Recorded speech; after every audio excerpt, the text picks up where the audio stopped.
What do you want me to say? What do you want me to say? What do you want me to say? What do you want me to say? What do you want me to say? Oh, man, I was up till 4 a.m. just staring at the damn wall, thinking about the disgrace that they just went through. I mean, they lost the series to the Diamondbacks, and their offense blows. Another day where they barely get any hits. Odubel Herrera is the only one creating some buzz. That's an issue. I mean, that is an absolute issue, and I'm disgusted with everything that I saw last night. You got Zach Wheeler on the mound to salvage this thing. This team does exactly what we expected to do every single damn time, which is tug of war. It's tug of war with your emotions. And here we are, yet again. After an 8-game win streak, they really did. They broke us. They broke us again. Good thing we have coffee in our lives to get us going. And speaking of coffee, cheers, everyone. We got ourselves Timmy Hortons black coffee today. I hope you enjoy your coffee today, because I definitely did not enjoy my coffee last night while staying up till, the game ended around 1:15 in the morning or so, 1 a.m., watching that garbage. Unbelievable. Extremely disappointing. And you know what? I thought JT Realmuto had a bad day at the plate, or behind the plate, I should say. A couple wild pitches that he makes those blocks in his sleep, which is just a disaster. He swung on a 3-0 count where, this dude up at up on the mound can't do anything. These guys are nobodies. They are legitimately nobodies. And JT swinging 3-0 and grounding out to third base. What are you swinging at? Your top of the lineup actually produced this time. Your first two, I was pissed because of game one. 0 for 4, 0 for 4. Well, that's not going to do a damn thing for you. Today, you got 2 for 4 and 1. And I believe Gene Segura had a hit as well in there. So you had some hits at the top of your lineup, which you didn't have in game one. The problem is Andrew McCutchen struggled. The problem is Didi Gregorius struggled. It's always something. It really is. And, it's just killing me now. Now all that momentum that you had just basically was lost. And, I mean, quite frankly, that's on you, Phillies. That's on you. You deserve this fan base now to feel, here we go again. Because you had an opportunity to win against a bad team. I mean, it's this simple. We were okay with you losing to good teams. We literally stated, don't worry about it. It's fine. Just beat the teams you're supposed to beat. Well, you can't take 1 of 3 to the Diamondbacks. And imagine if you get swept. Holy hell, I'm going to lose my damn mind. I just couldn't do a post-game show last night. I couldn't do it. They drove me through so much pain. And the fact that they play this afternoon, I was like, you know what? I'll wait for this afternoon's game to finish up, and then I'll recap game 2 and 3 of the series in the podcast in its entirety. But it's totally devastating. It really is. All right, we'll start implementing the chat here. As Benjamin says, Braves are getting pitching reinforcements, and their offense is clicking. Should we be worried about the Braves? Benjamin, yeah. I mean, have you seen the way that they've been playing? Have you been witnessing Freddie Freeman? I mean, my man does some damage yesterday. They're exposing every squad in front of them. They're beating teams that they should annihilate, and they're doing it smoothly, while the Phillies can't even beat up on one of the worst teams in baseball. So, yes, I mean, I think that's pretty clear. As one team is losing to the Diamondbacks, the other team is taking control of the situation that's ahead of them. So, absolutely, we should be afraid of the Braves at this point. Yes, think about where we were. We're in a different spot, but a similar spot to the Boston Red Sox, where weeks ago you're thinking, all right, we have a chance here to solidify this division. With a blink of an eye, here comes the Yankees. Well, with a blink of an eye, here comes the Braves. It's disgraceful. This team is so inconsistent. Yes, that is correct. They are. They really, really are. And, we got sucked back in again. That's what it comes down to. We got sucked back in again, which means there's probably going to be another run.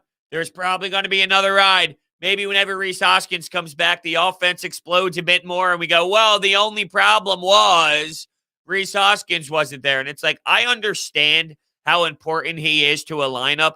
At the same time, if you're telling me that's the difference in this team getting 4 hits or not, I mean, it's terrible. It's terrible. They had 2 runs. Rhys Hoskins or no Rhys Hoskins, you should score more than 2 runs. And one was a solo shot by Odubel in the 8th inning. So they had 1 run basically the entire game. And I'm supposed to say that's all because of one guy when we were praising who? We were praising the leaders of the team. We said, wow, JT is rolling. Wow, Bryce Harper's rolling. Wow, Rhys Hoskins rolling. Wow, Gene Segura's rolling. It was a product of 4, 5, 6 guys all cruising at their best. And let me pull up this Matt Gelb tweet from yesterday when this was before game 2, though. But it just puts it in perspective of how everyone was slumping at basically the same exact time. So this is over the last 7 games, listed from the most plate appearances to the least. Basically, the entire offense went into a huge slump at once in the last 7 games. Bryce Harper, 211. Didi, 269. Gene Segura, 214. Andrew McCutchen, 091. Brad Miller, 095. JT Realmuto, 158. Odubel Herrera, 222. Alec Boehm, 111. Those are your batting averages for your entire squad when you're talking about the last 7 games. Once again, prior to game 2. This was after game 1. But regardless, it stands true that this team has a major issue. They do walk Harper a lot. They do that on purpose because there's no Rhys Hoskins there. I get that. But once again, you're telling me that Bryce Harper's success stems from Rhys Hoskins? If that's the case, then Bryce Harper isn't as lethal as you expected him to be. With all due respect to Rhys Hoskins and Bryce Harper here, Bryce Harper's a star, right? Stars work magic, regardless of who's around them. But you're right. It's clear that he's not getting the same pitches to hit because, yes, I'm more afraid of a right-handed power bat behind Bryce Harper when he's available in the lineup. I get how the sport of baseball works, but there's no way in hell that I'm telling you the only reason Bryce Harper has success is because Rhys Hoskins. No way. I think the fans take it more than the team does. I disagree with that, Ray. That's like saying no one cares in this dugout. Yes, they do. They absolutely care. They're pissed off. They're annoyed. They're bothered. They care. To say this team doesn't care is ridiculous. They absolutely care. They're a professional team that was in the mix for a division title a week ago. To tell me that they don't care is ridiculous. They're just very inconsistent. That's the problem. The last 7 days, the Phillies are league worst in OPS, average, hit, slugging, while they're second last in RBIs and runs. The pitching staff isn't elite. We need more runs. Well, yeah, that's how they're going to win. You win baseball games with this Phillies team the way they are constructed because of your offense. You can't expect Kyle Gibson and Ranger Suarez to just deliver you gems. And speaking of Suarez, he grinded. There's no doubt about it. He went 4 2/3. He allowed 8 hits, 3 earned runs, a lot of walk batters. He was nibbling around the plate. Specifically that bottom right corner. I thought that there were some close calls, but he was just missing. He was just missing consistently, but he was nibbling around the plate. One positive with Ranger Suarez, he was gunning 95, 96 in the middle of the 5th inning, which means, there's a lot in terms of velocity there that you should be intrigued by. Definitely could work on a third pitch, though. Having another pitch to the repertoire that you can really throw in command and have it in your bag, I think would be wonders for Ranger Suarez. But that's more of a long approach. He fits in this Kyle Gibson category of if you go 6 innings and allow 2 runs, if you go 6 innings and allow 3 earned runs, that's basically your job at the back end of the bullpen. And from there, it's on your offense to explode and score you runs. Now, he did not get out of the 5th inning, and he got into some trouble in the 5th, loaded up the bases, had a huge strikeout call on Rojas, though, before Connor Brogdon came in and shut the door. Didn't start pretty for him. He went down 3-0 with some really non-competitive pitches that were 5 feet high out of the strike zone and way completely out of range. And before you know it, pop-up, fought back to a full count. So it was interesting. But, yeah, I mean, it's devastating. Sean wants to know my favorite kind of coffee.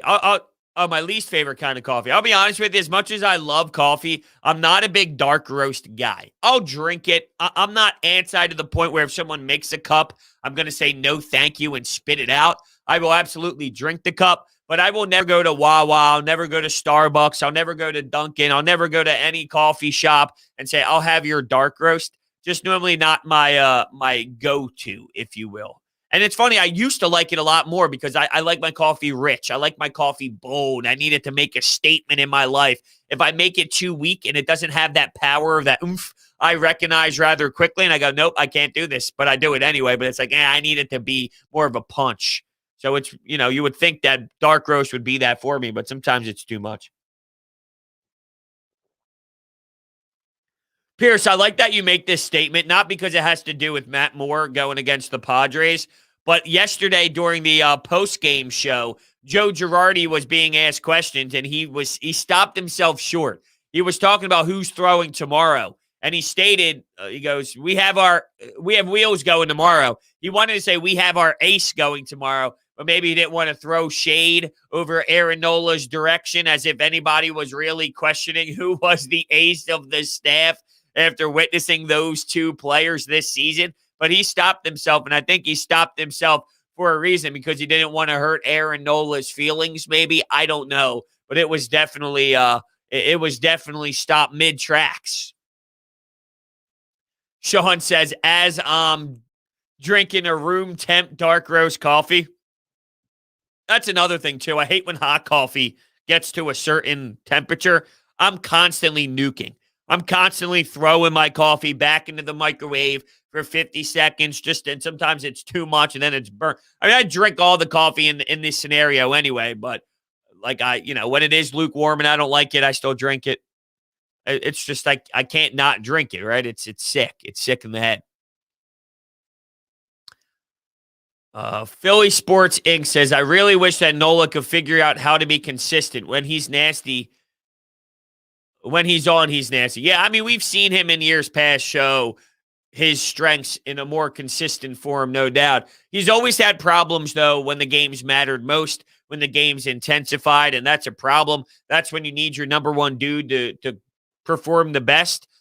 And to a degree, and I don't expect Zach Wheeler to struggle today by any means. I'm wondering, how is Zach Wheeler going to approach tonight? How is he going to get through tonight? Now, I've seen him mow down a ton of lineups and crucify anybody that comes his way, regardless of the team, regardless of the lineup, regardless of the roster, regardless of the hot streak of the opposing squad. But it's almost a situation where it's must win, and you have your number one dude. And he's coming off of a performance that's a little bit shaky, right? Zach Wheeler's last effort was not the strongest in the world. So with that, we need him to, really be the dude. He went 6 innings, allowed 4 runs, 2 home runs, 1 walk batter, and 6 strikeouts against the Reds on August 13th. So he's going to have to put the team on his back. It's a high-pressured situation here. You got to stop the bleeding. You have your ace on the bump to stop the bleeding. As a Braves fan, watching from a distance, it seems like you guys never score early in a game unless it's Bryce. Seems to never have a consistent leadoff guy. Well, a leadoff guy has been an issue for some time now, as we talked about this year. Odubel was fine yesterday there. He probably is your best option. Unfortunately, I don't love it, but it's probably your best option just by default. And I don't know. I mean, they scored first yesterday. They get on the board after you get a leadoff triple by Odubel. He ends up coming in with some bad throw that gets behind the plate there. There's a lot of problems with the team. They have poor fundamentals. Their offense is very shaky. Their pitching is what it is. I guess I'd say underwhelming because there's guys that do what they're supposed to do. Kyle Gibson going 6 and 3 earned runs is what they're supposed to do. Allowing 4 runs, you should be able to win that baseball game, especially against a team that is a disaster, especially against a team that has no business at all winning baseball games. You allow 4 runs, which is a lot for a team that stinks, but you also have to imagine that you can pounce and counter that and basically double that. Come on now.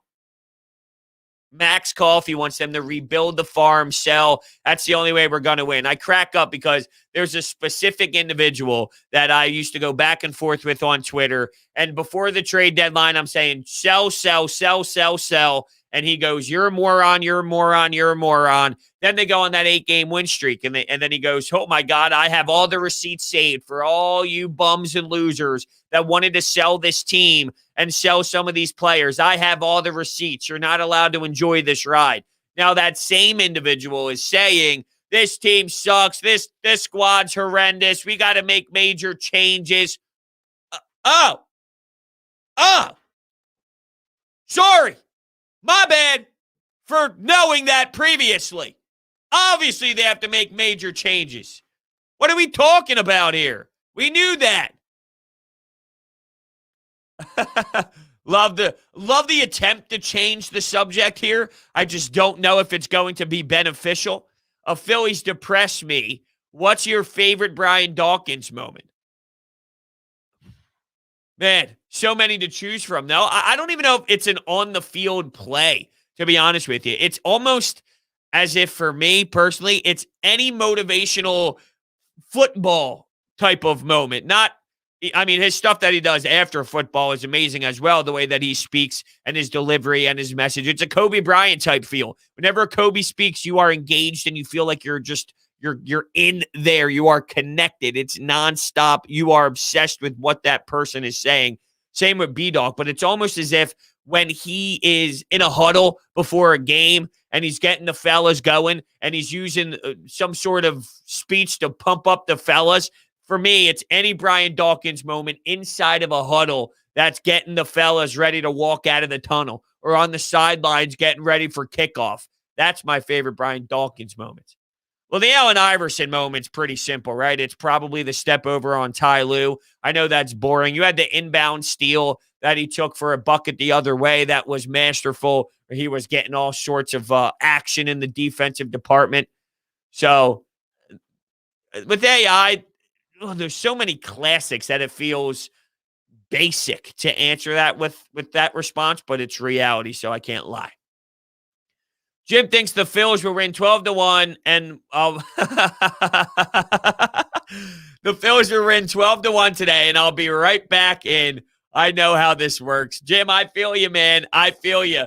It's devastating. It really is. They disgust me. It's the name of the game here. It's the name of the show. The Phillies disgust me. It's the same bullshit every single year, every year. And I don't know what to do about it because I get sucked in. And I know. Like, I am so fully prepared to see the downfall. I claimed 1 billion times.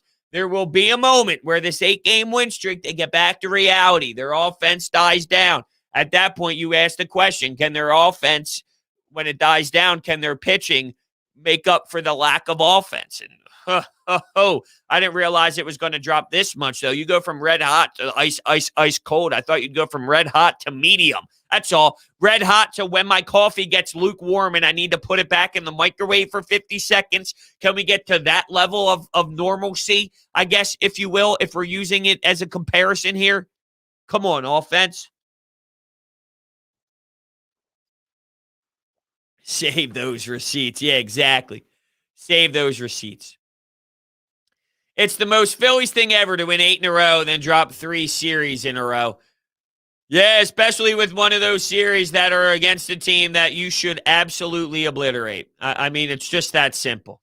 It's just that simple. You could be a Mets fan like me to start a great every year, sitting first, and then choke, collapse down the drain. Yeah, I mean, to be fair, that seems worse. That seems worse. At the same time, this is horrendous. I mean, it's picking the lesser of two evils. It does seem the Mets are in a bit more pain than the Phillies fans are for some reason. I mean, at the end of the day, the same result is happening. The Phillies collapse. The Phillies underachieve. The Phillies have a better lineup than it displays on the diamond. And you can say the same thing about the Mets. The Mets have a good lineup. They do. The Mets have a good lineup. The Mets should be better than where they are. And with Steve Cohen tweeting yesterday, it's pretty comical to see that reaction to the debacle of his team struggling. At the end of the day, though, the Phillies and the Mets have the same results. They should be better. They're not. They collapse. They fall. And they play a brand of baseball that makes you hate the team. You don't like the team. We hate the team. We despise everything we watch for 95% of the time. That 8-game win streak was probably the most entertainment we've had out of Phillies baseball in the last 3 years, and that was 8 games. 8 games in the last 3 years was the most exciting we have seen. Why is there never any help from the minors over the last 20 years or so? Even overhauling minor league staffs, we never get good draft picks that produce. Mickey Moniak stinks. Adam Hazley stinks. Alec Boehm is struggling big time. I don't know what to think of him. He might fall in the same category of the Scott Kingerys of the world. Who the hell knows? Where they just have the yips and they forget how to play the game of baseball. He gets a pinch hitting opportunity yesterday. He looked horrendous. We're striking out on 89-mile-per-hour fastballs over the heart of the plate. That is reality. That is the truth. 89-mile-per-hour fastballs down the chute, and you're just getting overpowered. Brad Miller swinging and missing. I mean, what are we doing here? What are we doing? How do we suck that bad? I don't get it. I truly do not understand this team. I don't. Because Dave Dombrowski's incompetent. What does that mean? He can't build a healthy roster. Dude, he's been here for half a year, man. I mean, really. What are we doing here? I mean, not literally. I'm just saying in general. He hasn't been here long enough to have his fingerprints on this roster. He took over a Matt Klentak roster with guys like Andrew McCutchen getting paid heavy money, with moves around that he had nothing to do with. His hands were tied behind his back. He hasn't really had a chance to have a Dave Dombrowski full experience. And we also don't know how much John Middleton is involved too. If John Middleton's saying we have to do it this way. Now, I don't know. You would think that Dave Dombrowski has the power and the background to support being in control and being the guy no matter what. So there is an element to that. But to say Dave Dombrowski is horrendous and it's his fault and, he's incompetent. That's basically what was said here. Dave Dombrowski's incompetent. The guy who built the Tigers up from nowhere and put them in World Series contention, the dude that's won championships. I might not personally love his style the most because it blows up in his face every time he leaves somewhere. But to say he's incompetent is unfair because it results before the blow-up occurs. You're talking about championship caliber windows. Can't build a healthy roster who's consistent. And that's just not true. That is not facts. That is the complete opposite of facts. Ryan Howard hit 58 dingers. I said this the other day. I was watching the '08 World Series documentary, and I still haven't finished it, to be honest with you. I think I still have 20 minutes, 25 minutes or so. But yeah, watching those guys play was just ridiculous. Watching Citizens Bank Park erupt and go crazy and go bonkers. It's just wild to think about those days and how much fun it was.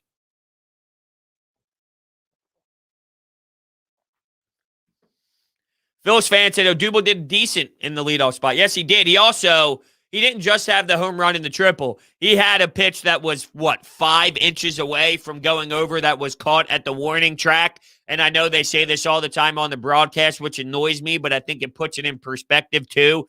In any other ballpark, that would have been a homer. In 18, 19, 20 other ballparks, that would have been a homer. I gotcha. That's great. That's awesome. You're not playing in one of those ballparks. It's unfortunate, but yeah, it would have been a 2-home run night for Odubel Herrera if they played at Citizens Bank Park, because there was that one. It was like right center field-ish or so, and it was maybe 5 inches away from going over. So in another ballpark, you would have had 2. I'm happy I can check the World Series off the list. Yeah, but see, you're too soft with that, and I know you are. You're too optimistic and happy about it. You're like, yeah, you know what? I saw a World Series. Me? I'm like, yo, motherfucker. I haven't seen a World Series since I was 10. Although I wasn't 10. I was 13. I was 13. But you get my point. You're saying, hey, at least I saw one. I can go down saying I saw a World Series. I'm like, yo, asshole. Yo, jerk off. I only saw one. I got 3 more to go. At least. That's kind of the mentality I want with it. I need the Lord Stanley. Now that I agree with. Maybe this year, baby. Maybe this year, baby. With Cam Atkinson, with Ryan Ellis, with Ristolainen, Cam York, the fellas, Carter Hart, new year, new me. Maybe we get that. That's funny. I love Odubel. I normally don't hear a lot of people saying that, but it is. But is it just me, or does he bat flip every pitch? Well, I mean, to be fair, they're close, but yes, he does bat flip a lot of these. Yes, I can agree with that. And even if you are close, that doesn't mean that you should be doing it. So I don't know why I said that. I take that back. You shouldn't be doing it even if it is close. That's the difference in a bat flip where you know it's gone. You bat flip those. If you have to question if it's gone, you probably don't bat flip those. You know what I'm saying? I tell people I'm 26 all the time. I don't care if people know my age. Yes, I'm 26 years old. Nick wants an NBA championship the most. Quite frankly, I don't care. I don't care who it is, what team it is, how it happens. I don't care. I just want one. I can't get picky here. An NBA championship would be nice. Another Super Bowl would be fantastic. The Stanley Cup, though, I would love to see Claude Giroux hoist one and just flip the double bird to everyone in the stands who thought that he should get stripped of the sea. He's awful. He's pathetic. I need that. That's what I need. I need Claude Giroux to just have two middle fingers up while hoisting the cup and flipping off all the Flyers fans that wanted him gone and wanted him to strip the sea. Just those people, not the true supporters of the work that he did throughout his tenure, which was fantastic and still is fantastic as he continues to will this team to wins even last season when the team was falling apart heavily and there was a lot of issues there with players surrounding him, not so much him specifically. And yeah, I mean, it would be insane. It would be insane. That's what I would love to see. But I don't care which one it is. Give me a World Series. Give me a Stanley Cup. Give me an NBA title. Give me a Super Bowl trophy. I don't care. I just need one. I need one. Yeah, it seems Joel Embiid is what everyone's thinking right now. I want to see Joel holding the trophy. That would be an amazing moment. Him winning a championship, I can only imagine. Running on the floor, maybe going on his back and doing the hip thrust, maybe humping the ground, doing a little DX. Maybe Triple H returns for some sort of funny segment somewhere on a commercial or does something with the parade. I don't know. But I could only imagine he just starts humping the ground or humping the air with the title in his hand. Maybe he starts humping the trophy. Who knows? That just seems to be his alley, if you will. It just seems to be what he would do. Brodes, I told you we shouldn't hang our hopes on the call. I mean, I know that, though. I'm not dumb about it. I'm not naive about it. I'm not surprised that this is happening to a level. This is the Phillies mold. This fits their identity. This fits their personality. I always knew in the back of my mind that there's hiccups along the way and it was going to be a bumpy road to the finish line. So there would be series losses that they should win that they lose. And there should be situations where they get, where there should be situations where they win when they should lose. I mean, it's just how the 162 baseball season goes. But yeah, this isn't shocking. I'm not so wide-eyed. Wow. I mean, I am just, lost for words. This makes sense. It's painful and it hurts and it's annoying and it bothers me, but it makes a lot of sense considering what they have shown us all season long. Who makes the playoffs first, the Phillies or the Kings? How about the Phillies or the Seattle Mariners? Where are the Mariners right now? Let's look at their standings. I have no idea where the Mariners even fall anymore. It's been a while since I looked at the Mariners. They're 65-56. They're 7-3 in their last 10. But it's because those damn Oakland A's and those Astros, they're 5.5 games back at 65-56. Crazy to think about their season, where the Phils, by the way, are slipping their way back to good old 500, right back where they deserve to be. They're at 61-59. They're 3.5 games back. Nick says, cue Cue the JT clip shaking his head. Yeah, the problem is that goes on him too, though. He was a disaster yesterday. And after the game, Joe asked if he was going to play because, well, he was shaking his hand. And keep in mind, it's an afternoon game tomorrow, or today, I guess I should say. Andrew Knapp might be able to sneak in there on one of those days that just screams Andrew Knapp, but you can tell that they need to get as much talent in that lineup as possible, where who knows, maybe they try and play him, but he looks tired. He looks fatigued. He looks lost right now. The one time they might play him through it is the one time I think they probably shouldn't. He was awful. The problem is Andrew Knapp is worse. Imagine being worse than what JT put on display yesterday. JT was bad. Bad, bad, bad, bad, bad, bad, bad. Both sides of the plate. Balls getting by him that should never get by him. 3-0 count, swinging for dribblers. It was brutal.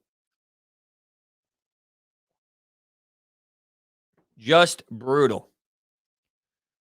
Yeah, the Yankees. I enjoyed that Yankees-Red Sox series a lot. I don't know how much power that still has in the sports world. It seems to be dying down compared to where it once was, but I really enjoyed watching it. And it also helped, to be fair, that during this Phillies-Yankees or this Yankees-Red Sox series, the Phillies were playing West Coast games, so you're able to digest a bit of the full outing before the Phillies even begin, which, gives you some more time and some more juice for it, no doubt about it. But yeah, I'm thoroughly enjoying that. I know everyone hates the Yankees, and you should hate the Yankees because of New York. I don't hate them as much as others do. I just find the beauty of sports, of the iconic logo, the iconic fan base, the way that they appreciate baseball, the way they discuss baseball, the way that Philadelphians talk Eagles. I just admire that. So I enjoy going through the ups and downs of the Yankees season and their schedule with Yankees fans from a distance. I enjoy watching their ride from a distance because they take pride in their fandom the way we take pride in our fandom with the Eagles. So it's just an interesting viewpoint on it. That's all. Thank you, John. I appreciate that, man. I do. I appreciate the kind words. Apex despises the Yankees. Yeah, see, I can't go with despise. I know that we're supposed to hate all Yankees fans. Maybe that's something to do with being in the American League compared to the National League, and their fans are frauds. They talk about championships where they weren't even a thought for the next 30 years, and they still brag about how many championships they won when they were negative 50 years old, and they could never even they weren't even close to even being human beings at the time, yet they brag about how many championships they won. That's very fugazi, and that's very flawed for sure. I just appreciate the beauty of sports, and I can't watch baseball without mentioning the Yankees. I can't watch baseball without mentioning the Red Sox. I can't watch baseball without mentioning the Dodgers. It's just such a historic logo and a historic part of the game where, because of that, I value the enjoyment of watching them play. I enjoy watching them play too much.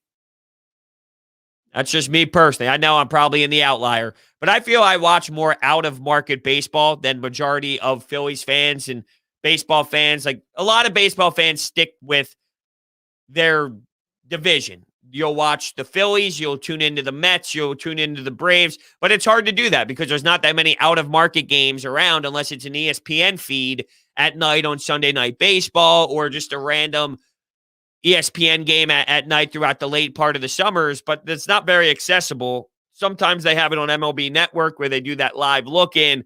It's hard to kind of bounce around. So that's also a big part of it as well.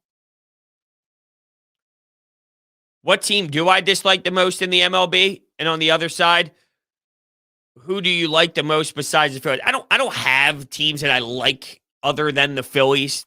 I really don't. I enjoyed watching the Padres before they kind of went on this bad ride and they become a disaster a bit and started losing games. But a healthy Padres team earlier in the season, Slam Diego, the atmosphere, the buzz in that city, how much pride they were putting into being at that ballpark and filling it up as if it was a playoff game, but it was early June. That was a lot of fun. But there's no team that is like, I have to watch them play. It was the Padres for a bit of time. It's no longer really that way right now. Fernando Tatis getting injured played a role in that. I enjoy the San Francisco Giants. I enjoy the Dodgers. I enjoy the Padres. I enjoy the Yankees. I enjoy the Red Sox. I enjoy the Toronto Blue Jays. But there's nothing that I say I truly like another team. It's just I enjoy the way that they play and their style. The Tampa Bay Rays, there's nothing cooler to me in sports than how much success a team like the Tampa Bay Rays have consistently with their payroll and with their development and with the way that they operate as a franchise analytically. It's pretty damn wild. Hate-wise, still, I don't really have a team like that. The Mets. I guess it's just the Mets. I hate the Mets. I hate the Mets. I hate the Mets. I don't feel that way about the Braves as much, maybe because I thoroughly enjoy the way that they play the game from a baseball fan perspective, and I could separate the fandom from I'm just enjoying Acuna, Freddie Freeman, Ozzie Albies. I just thoroughly enjoy watching their lineup healthy compete because they're really fun for the game. Like they play a good brand of baseball when healthy, and I thoroughly enjoy it. What's the difference between the Phils and the Rays? Both have inconsistent starting lineups, pitching and batting averages. Well, one is top 5 in spending in baseball, the other is not. They analytically know how to push the right buttons, man. That's just what they do. They know how to analytically push the right buttons. They rely on a bullpen, so they have bullpen pieces. They dive into the numbers. They've been doing this for years now where, yeah, you're right. They don't have guys that just destroy for average and crush for average, but they have enough where, what is this phone call? I probably should answer this, but I can't right now. I'm on Coffee with Brodes. But I mean, the problem is, like you say, inconsistent starting pitching. Well, they plan for that. They don't plan for guys to go 7 innings. They don't plan for guys to go 6 innings. They set up their bullpen and they set their team up for their starters to go a certain amount of time. So they are prepared for that next step, and that's how they build their identity. If you go through their starting Tampa Bay Rays starting rotation, right? Let's look at some of their numbers just in general. Although the depth chart, I don't know if it's going to show stats. Yeah, it's not going to show stats. And I hate the way that they have their stats up on this. All right. Stats. Let's go to pitching. It's funny looking at some of these innings pitched. Where's their ERA? Yeah, it's funny because what is going on here? Can we get a normal thing, please? I know this website's a disaster. It's a disaster. But the way that they set up their team, starting pitching-wise, though, is they're prepared for their starting pitching to not give them the strongest outings in the world. But they use analytics, they use numbers to make the right calls, to push the right buttons with their team, and that results in a ton of success. I'll tune into the Angels whenever Ohtani pitches. Wish Phillies would go after him. Well, I mean, come on. Come on. You talk about the Phillies going after Ohtani as if that's a thing. I mean, that's not even close to ever being a thing. Not even close. Do I still stream on Twitch? I haven't played video games in quite some time, to be honest with you.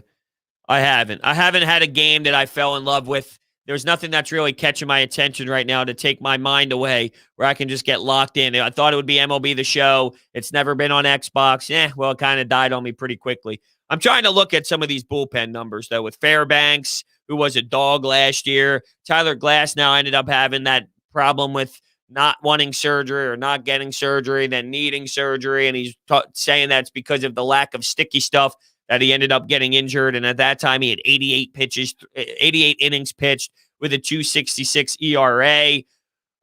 Who else was a dog last year for them? I mean, Yarbar is one of their stud pitchers. He's got 124 innings pitched with a 4.57 ERA, though. I'm looking for... There's Ryan Thompson. I'm looking for...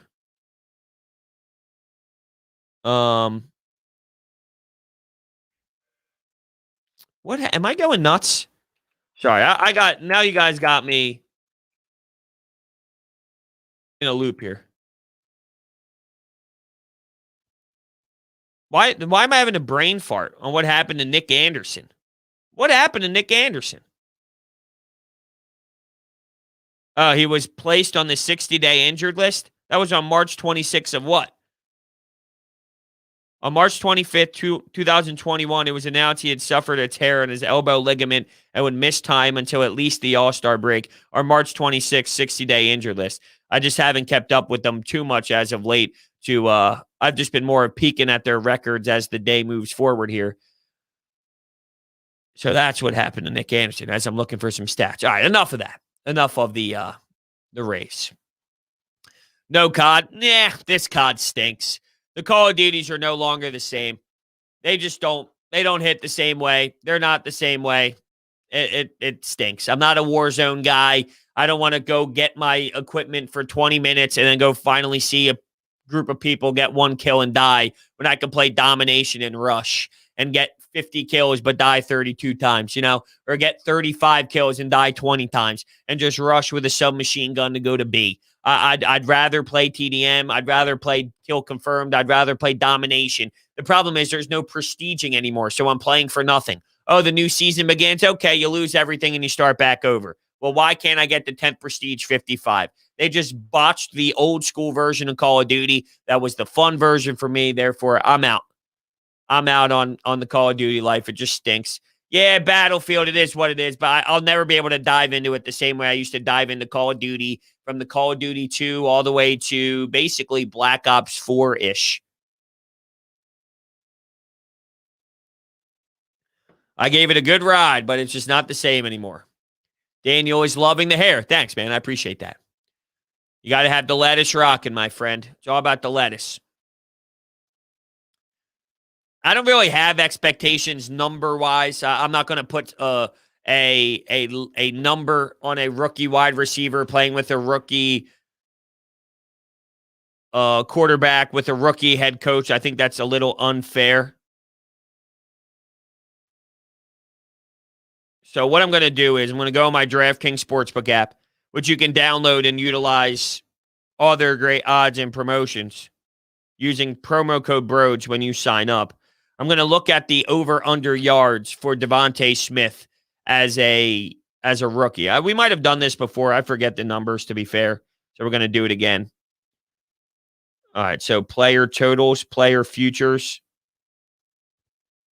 player totals. Let's go to receiving yards. And we're looking for a Devontae Smith. Do they not even have that? Oh, these are receiving TDs. Sorry. Receiving yards. All right. Devontae Smith. Devontae Adams, DeAndre Hopkins, Devontae Parker. Yeah, they don't even have it as an option right here on the receiving yards side of things. Jalen Reagor is at 675 and a half. 675 and a half for Jalen Reagor. That sounds about right-ish, to be honest with you. Maybe I take the over. Maybe I see it more in the 700 number than I do the 600s. Maybe that's a flaw on me. But I see it maybe more in that 700. So they don't have any option right now for Devontae Smith. Trying to think on who else they could have on here. Tyreek Hill. He's set at 1,350 and a half. Which the under is actually the favorite. The over you can get at plus 100. But yeah, I do not see anything for Devontae Smith. I don't want to put any unrealistic expectations on him. Yeah, of course, everyone loves his upside, but nobody really knows truly how it's all going to work. The hell is this? I got a cut on the back of my ear. How is the GOAT JJ Arcega-Whiteside going to do? Well, he'll probably be watching in a different uniform in a different league. Who the hell knows where this man is going to be going? But I'll tell you what, his time in Philadelphia is definitely coming to an end. I'll tell you that for free. All right. I mean, JJ Arcega-Whiteside, what a bum. Although I think I saw him practice the other day. He actually made a nice play. He actually beat a defender one-on-one and made a nice play during that practice time with the New England Patriots. And I know that we're getting all woohoo about the New England Patriots. Here's the thing. They stink. They stink. We associate the Eagles looking good in practice over the New England Patriots. We associate that with the Tom Brady-led championship caliber squad that won a billion Super Bowls in a couple decades. That's what we associate that logo with. That's not the case. And I'm not trying to take away credit from the Eagles because it is good that they did well. The alternative is they did bad, so I'd rather them do well than do bad. I think that's pretty simple here. That's basic logic.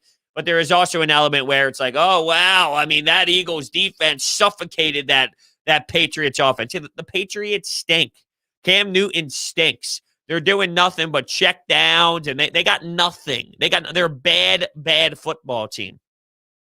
If they were to practice with the Browns of the last 10 years, and you were seeing reports that the Eagles are whooping on the Browns, the Eagles are destroying the Browns, what would the mindset be? Well, I hope so, because the Browns are the worst. The Browns are bad. The Browns have no idea what they're doing. Well, that's kind of what you're seeing with this version of New England Patriots football. The most Phillies thing to do is losing 2 out of 3 against a team like the Diamondbacks. That is correct. That's basically where we're at. Watching this team lose to squads that they should crush. Their offense just goes to hell. They can't produce anything. They get ugly 4 hits, half of them being from one guy. Just wild. Oh, no. You're calling the sweep? A sweep would be a disaster. That would lose everything. I mean, that would just be absolutely devastating and crushing. Here's what I'm thinking. Seriously, this is what I'm thinking. Let's say they win, I don't know. It's so hard to think they get swept by the Diamondbacks. Let's say it'll be one of 2 options. Either they do get swept by the Diamondbacks, but then they sweep the Padres, or they lose 2 of 3 against the Diamondbacks, but they win 2 of 3 against the Padres to keep you right engaged again, to keep you involved, to keep you right in that emotional spot where it's easy to start yanking and toying with. That's the problem. That's what's going to happen. So they'll rip your heart out, yet they'll do something against the Padres, who seem to be getting in their own way right now. And then it's, hold on, technically they swept the Padres. And if you look at it this way, if they were to sweep the Diamondbacks or if they were to win the Diamondback series and lose to the Padres in a series, what's the difference if you lose to the Diamondbacks in a series and beat the Padres? That's how we start convincing ourselves it's not as bad as what we think it is in the moment. But no, it's bad. Oh, it's bad. Colin believes it's going to be just this simple. 81-81. Your 500 baseball team. Well, it just cracks me up because a couple of days ago, you actually see some distance with the record where it's not so close together in the win-loss department. And with a blink of an eye, you really are 2 games over 500, and you're melting back to 500. It's nonstop with this team. They are a magnet. I swear, they are a magnet to 500 baseball. No matter what, you just get pulled right back somehow, some way to 500 baseball. I've never seen anything like it. Not to this level. We all know it's coming. We all know it's there. And what do you know? It gets there. Well, no matter how they do it, it's not always the same way. It's always new. It's always a different, unique style of getting there. They always get there, though. It's something they consistently do. We talk about them being inconsistent. Well, they are inconsistent, but they're consistently a mediocre baseball team. Well, yeah, of course. We knew they should have sold. We also knew that they were not going to sell. So we knew that they should have sold. Yeah, no doubt. They should have sold. But it was never real. It was never a real option for them because of the lack of talent in the division at the time of the trade deadline. You would have to be proactive. It would be thinking ahead. It would be realizing that it was a flaw that you were involved with the division lead. The problem is Dave Dombrowski, John Middleton, the pressure of getting this franchise back into the postseason, which they have not been in years. So they think that will stop the bleeding and get this fan base to relax a bit and cool the jets because it's been so damn long. Hey, we snuck into the playoffs. I wonder the impact of John Middleton on that. Now, Dave Dombrowski's motto is go-getter anyway, so I'm sure he wanted to also. You have to look at it, though, with the realistic spot they were at. And when you think about them selling it, it was never in the cards. It should have been, though. It was never in the cards, though. So that's why I don't get too upset about it, because I know it wasn't a reality, even though I know it's what's best for the franchise. You just signed Bryce Harper. You're going to look Bryce Harper in the eyes and say we're making moves and selling? Now, you should. Bryce Harper should not be controlling this franchise. If Dave Dombrowski gets paid the big bucks and believes that selling is what's best for this franchise, I walk right up to Bryce Harper and say, I'm making the moves to make this franchise better over the long run. That's what I'd be saying. I don't believe that's how it goes, but that's what I would be doing. There's a difference. Do we need Mick Gable up? What do we need Mick Gable up for? Another pitcher that they're going to start toying around with and start messing up? Mick Gable? I mean, what are we doing with Mick Gable? I like what I hear about Mick Gable. I also liked what I heard about Spencer Howard. I liked what I heard about Medina when he was at one point one of your better prospects. They both stunk. I'm not telling you he is or isn't going to stink. I'm telling you, what does Mick Gable have right now? I don't know. You're just going to expect dominance, him to get caught up to the majors and just be the most dominant pitcher in the world? I can't expect that. That's for damn sure. I have no idea if he's the future Philly shortstop. I don't know. Right now, though, it's Didi Gregorius for the short term until Bryson Stott is ready. I have no idea what to believe with any of these prospects anymore. I've been fooled too damn much. Scott Kingery stinks. Alec Boehm, at this point, I'll be honest with you, very, very, very, very, very, very, very, very, very underwhelming. At one point, we thought this franchise was going to be built around Odubel Herrera and Mike Franco. That was a spit in the face. Those two are not franchise building around. I got nothing for you. I mean, is he going to have an attempt? Sure. He'll probably have an attempt. I heard J.P. Crawford. And speaking of J.P. Crawford, why don't we take a look at what he's doing right now individually? The last I looked, which was about, 2 or 3 months ago, he was actually doing okay for, what maybe you thought. He's hitting 268. So he's hitting 268 with 447 at-bats. He's got 6 home runs, 37 RBI. But he's hitting 268. It's a pretty decent average for today's era of baseball. I'm sure that makes the older people cringe. But anyway, it's not setting the world on fire. It's not amazing. Prospects just don't work here. They just don't. They don't know how. They don't know how to perform. So I just don't know what to do with that information, unfortunately. Who's our last top prospect? I guess Rhys Hoskins. Rhys and Aaronola. And look, Franco played Major League Baseball for a little bit of time here. It's not as if he just didn't have any sort of Major League playing time. It wasn't very fantastic. It wasn't amazing. It wasn't great, but he hung in there as a MLB. He's been in the league since 2014. He's hanging in. For whatever that's worth, he's hanging. He's on one of the worst teams in baseball right now, though. He's hitting 214 on an Orioles squad that just absolutely blows. I'm not telling you he's great by any means. I'm just looking at some of his numbers here in Philadelphia. So back in 2018, he hit 270 with 22 bombs. In 2017, he hit 24 bombs, only hitting 230, though. So the average was down, but he was hitting home runs. Remember we called him the best 8th hitter in baseball? Idiots! Absolute idiots we are, I tell you. Just hysterical. Well, that's the thing, Alex. It's very subjective. What makes a prospect success?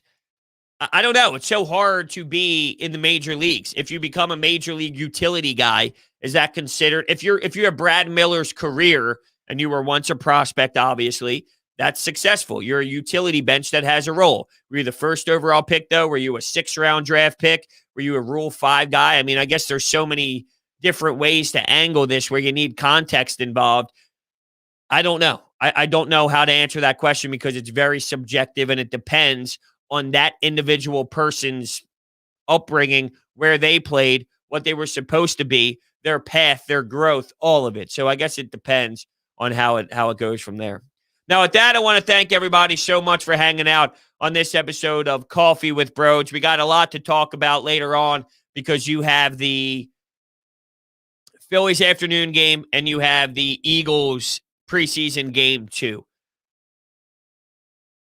I do have some things I have to do from noon on all day, so I'll be engaged in the games for sure. I'm just saying for afterwards purposes, I just got to schedule out how I'm going to do this for the recordings for both of these, but we will be talking about it. I want to thank you guys so much for hanging out. I will catch you guys tomorrow morning to end up the week.